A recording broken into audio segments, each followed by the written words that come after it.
Ya nos acompaña aquí en el estudio y le agradezco enormemente su visita la maestra Ixtel Guadalupe, experta en derechos humanos, justicia social y violencia de género, entre otros. Maestra, bienvenida, muy buenos días. ¿Qué tal? Muy buenos días. Oye, maestra, pues hoy un tema que lamentablemente cobró relevancia, lo vamos a tomar desde la base, pero lamentablemente recientemente ha cobrado relevancia por asuntos de violencia muy extrema en algunas instituciones educativas de nuestra ciudad, y es que vamos a hablar permíteme, maestra, le platico al público que vamos a hablar de acoso escolar. Y pues seguramente quienes nos ven y nos escuchan recordarán el caso de esta jovencita que pues siguen las investigaciones, pero se presume que fue víctima de acoso escolar, de bullying, al grado de que fue golpeada brutalmente y quedó inconsciente y hasta terminó intubada en un hospital. Ya salió, ya la dieron de alta, pero evidentemente la familia está pidiendo que se investigue y se llegue a fondo de todo esto. Pero pues el acoso escolar, que en mi generación, maestra, se minimizaba, se decía, no, es que así nos llevamos. Se normalizaba, ¿no? Pues no, o sea, las consecuencias de quienes sufren este acoso escolar a veces son, maestra, terribles, y muchas veces se quedan para toda su vida. Sí, totalmente. El caso de Emily nos dejó marcados, ¿no? Sobre todo aquí en Tijuana. Y como dices, ha estado en incremento, que también creo que se debe gracias a las redes sociales, que hemos podido estar más en contacto con estas situaciones. Pero también debemos decir que estamos trayendo temas a la mesa de niñas, niños y adolescentes por este marco conmemorativo del Día Internacional de las Infancias, ¿no? Que va más allá de estas actividades lúdicas y que por lo menos ustedes, debo reconocerles este ejercicio de reconocer estas situaciones que son importantes y que hasta las atraviesan también a las infancias y adolescentes, como es el acoso escolar. Y entrando en materia, David, ¿sí? Si me permites, por favor.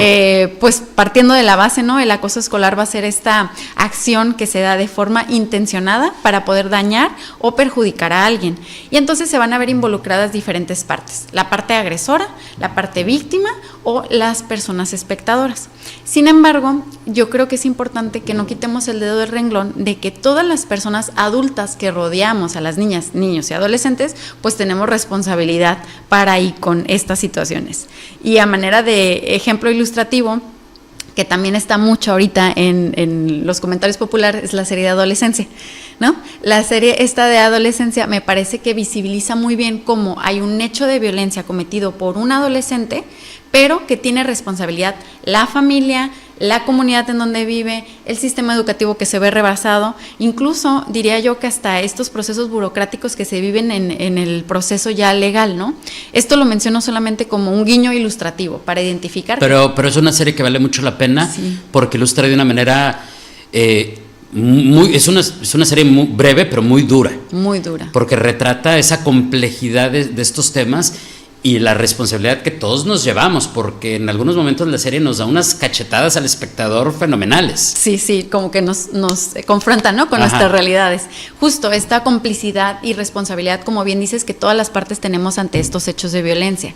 En ese sentido, la Secretaría de Educación Pública dice que existen 3 tipos de acoso: el acoso verbal, las bromas, insultos, humillaciones, apodos ofensivos; el acoso social, que en algunas otras partes se conoce también como acoso psicológico, cuando te excluyen, te prohíben juntarte con un grupo o hacer alguna actividad, generan rumores sobre ti; el acoso físico, que pudiera ser lo que sucedió con Emily, en este caso, ¿no? Los golpes, empujones, que te jalen el cabello, que te metan el pie para que te tropieces. Y además a mí me gusta agregar siempre también el acoso cibernético, que claro, es que se va a dar, como su nombre lo dice, en el espacio virtual, principalmente en redes sociales y en videojuegos.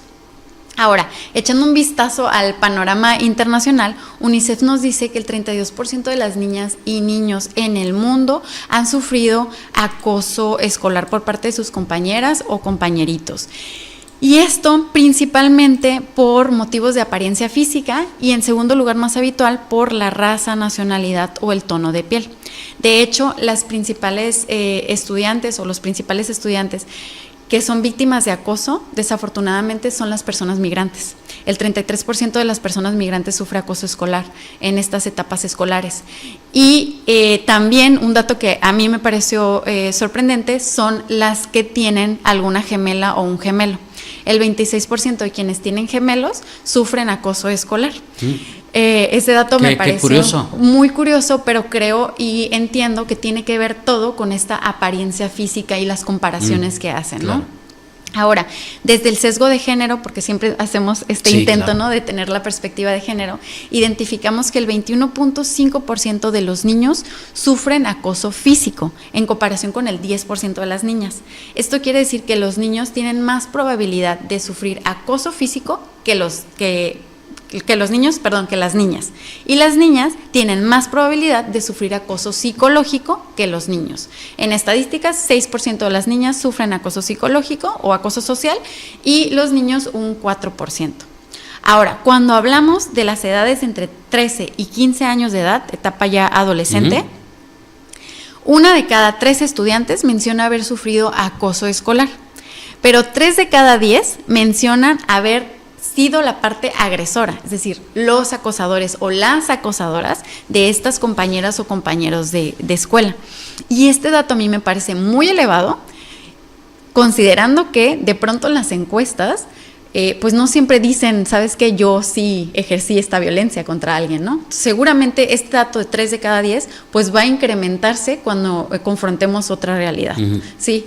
Ahora, también me gustaría analizar este dato con otra información que voy a intentar no desviarme mucho del tema porque está muy interesante y compleja. En el mundo en la actualidad existen 720 millones de niñas, niños y adolescentes que asisten a escuelas en donde el castigo corporal está permitido. Y en un escenario en donde hay acoso escolar, si este se sanciona con castigo corporal, a mí me parece que estamos alimentando la violencia con más violencia, ¿no? Claro. Y eso nos aleja, por supuesto, de la perspectiva de infancias y también desde este enfoque de derechos humanos. Pero sobre todo se aleja de tratarlo desde una forma o desde un ejercicio de la salud mental, porque el acoso escolar tiene que ver todo con salud mental. La salud mental del agresor, de las víctimas y de las personas espectadoras. Entonces, es importante analizarlo, que si bien tenemos que hacer un ejercicio de validación de las emociones de todas las partes involucradas, no podemos validar que se solucionen a través de violencia. Y si las mismas escuelas lo están sancionando con violencia, pues entonces están mostrando o enseñando ahí con el ejemplo, ¿no? Con un ejemplo que me parece está muy alejado de lo que debería suceder. Claro. Sí. Ahora, revisando esta panorama nacional ya aterrizado aquí en México, el 34% de las niñas y niños en nuestro país de edades de 9 a 11 años de edad mencionan que jugar con muñecas es solo cosa de niñas. El 19% menciona que es mejor tener la piel más clara. 17% dice que las personas adultas mayores son de poca ayuda. 13% que los pobres son pobres porque son flojos. 12% que llorar es cosa de niñas. Y estas estadísticas nos hablan de muchos hechos discriminatorios, ¿no? Muy alarmantes. Lo voy a sostener acá, voy a sostener por acá, para compararlo con otra estadística. Estas mismas infancias nos están diciendo en un 28% que no consideran que en donde viven, en la comunidad o localidad donde viven, su voz o su opinión importa o es escuchada. Y que el 6% no los escucha en las escuelas a donde asisten. A mí me parece que tenemos un puente de distanciamiento entre las personas adultas y las infancias y adolescencias, y si está este puente, ¿cómo vamos a identificar cuáles son las causas de estos pensamientos discriminatorios, ¿no? Que de pronto debemos asumirlos que son un reflejo de la realidad. No es cosa de niños, no es algo que venga de su imaginario, están reflejando una realidad y suponemos muchas causas, pero ¿cómo erradicamos este puente? Nos acercamos a ellos y a ellas y podemos construir un diálogo para cambiar estos escenarios. O sea, están reflejando, son reflejo, a ver si lo estoy entendiendo bien, maestra, son un reflejo de la realidad en cuanto a que están viendo una sociedad clasista, están viendo una sociedad racista, una sociedad xenófoba y creen que así es como es el mundo. Porque evidentemente sin esa asesoría y sin ese puente que estás hablando, pues se van a seguir con la idea de que pues así es. Así es, sí, y también practicamos la gerontofobia, ¿no? A las personas adultas, claro, ¿no? Como desde la segregación. Y justo esto pues digo, podemos suponer que vienen desde muchas partes, desde nuestras familias, de la comunidad, pero también de lo que consumimos, vemos en televisión, claro, en redes sociales, no los mismos videojuegos. Entonces sí es importante ponerlo ahí como un foco grande de alerta para poder derribar este puente y construir diálogos que nos ayuden a erradicar estos pensamientos. Pero en este mismo escenario de desconfianza, el 19.5% de las niñas y niños de estas mismas edades en nuestro país dicen haber sido víctimas de discriminación, principalmente por su tono de piel, por cómo se visten, cómo hablan, cómo se expresan, qué juguetes o aparatos electrónicos tienen o no tienen, no sé, su sexo, también su nombre. Y revisando ya la separación sexogenérica, identifico que los niños son los que sufren más discriminación por su peso, por su estatura y por la colonia o localidad donde viven. Pero cuando reviso las estadísticas de las niñas, las discriminaciones que sufren son, híjoles, muy amplias y las atraviesan de todas las formas.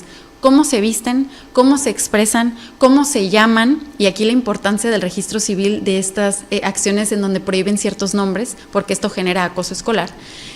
También por su sexo, es decir, solamente por ser niñas. Sí, claro.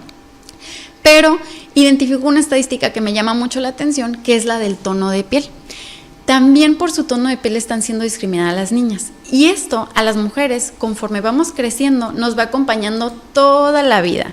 Sobre todo porque nos bombardean con productos y tratamientos para aclarar la piel. Nigeria recientemente se acaba de declarar un estado de alerta por esta decoloración de la piel que, bueno, está resultando nociva para la salud, ¿no?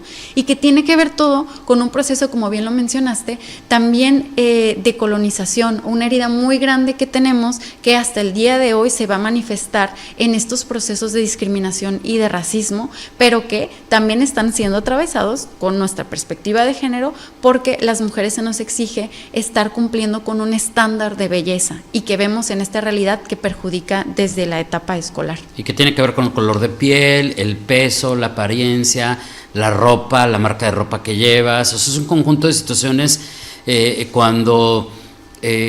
es ahí donde creo, maestra, que entre otras cosas entendemos el papel que tenemos cada uno en una sociedad. Familia, por supuesto, de entrada la familia, pero también los maestros, los compañeritos, y de repente yo me quedo pensando, yo recuerdo que tuve maestros de todo tipo, yo creo como todos, pero pues también tuve estos maestros y maestras geniales que te hablaban del orgullo de la raza de bronce, o sea, de lo bella que es, de lo bella que es nuestra piel mestiza, por ejemplo, y que eso rompe esquemas, pero entonces también nos remite a los medios de comunicación. Sí. ¿Y cuáles son esos estereotipos que te dicen los medios de comunicación que son los aceptables? Entonces se convierte en un colectivo de situaciones y en una lucha que a veces se antoja imposible ganar. Sí, y en la que participamos todas y todos. De pronto, incluso para las mismas, no sé, a veces que nos dejan o les dejan de tarea hacer una presentación.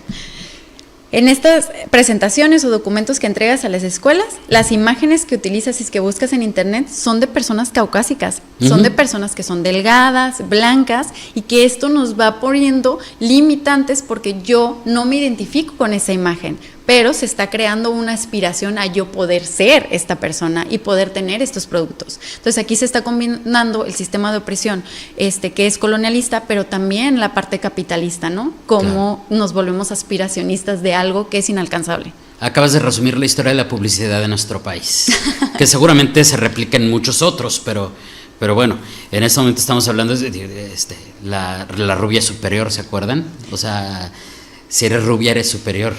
Qué horror, ¿no? O sea, pero bueno, ¿con qué podemos concluir? ¿Con qué mensaje nos tenemos que quedar en este momento en el que también, hay que decirlo, es un tema que tendremos que seguir desconstruyendo y que tendremos que seguir aprendiendo de él, justamente por esta complejidad que hoy estamos aprendiendo, que implica hablar de algo aparentemente tan sencillo, muy entrecomillado, como lo es el acoso escolar, ¿no? Pienso que recordar que el acoso escolar no es cosa de niños o de niñas, es una responsabilidad compartida, que no busquemos culpables, sino que asumamos cuál es mi responsabilidad en esto, hacerme responsable y contribuir para erradicarlo. Oye, ahí había una pregunta del público. ¿Sí? Ya tenemos que vender a corte, pero a ver si la encuentro. Aquí está, aquí está, dice.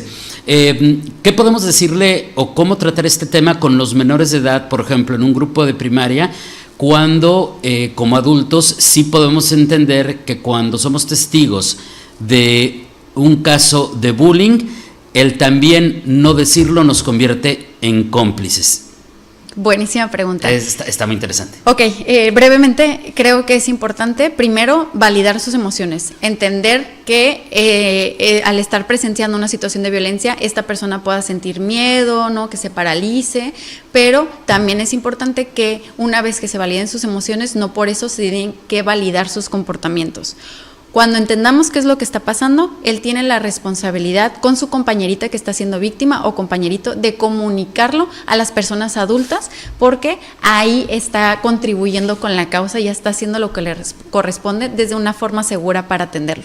Muy bien. Y de ahí también la importancia, me imagino, de la relación papás e hijos, para que los menores tengan la confianza de que si tengo ese miedo y no se lo quiero decir a nadie más, sí se lo voy a decir a mis papás. Correcto. Y también de los papás y las mamás, ¿qué hacen con esa información, no? Una vez que tengan esa información, lo tienen que comunicar con los directivos de la escuela, y la escuela tiene que tener los protocolos para ejecutar pues las medidas correspondientes de protección a las partes involucradas. Hay otro temazo que podremos desglosar en algún momento, en alguna de las sesiones. Maestra, como siempre, muchísimas gracias. Que tengas un excelente fin de semana y nos vemos por aquí de regreso muy pronto. Muchas gracias, hasta luego. Gracias, es la maestra Ixchel Guadalupe, experta en derechos humanos, justicia social y violencia de género.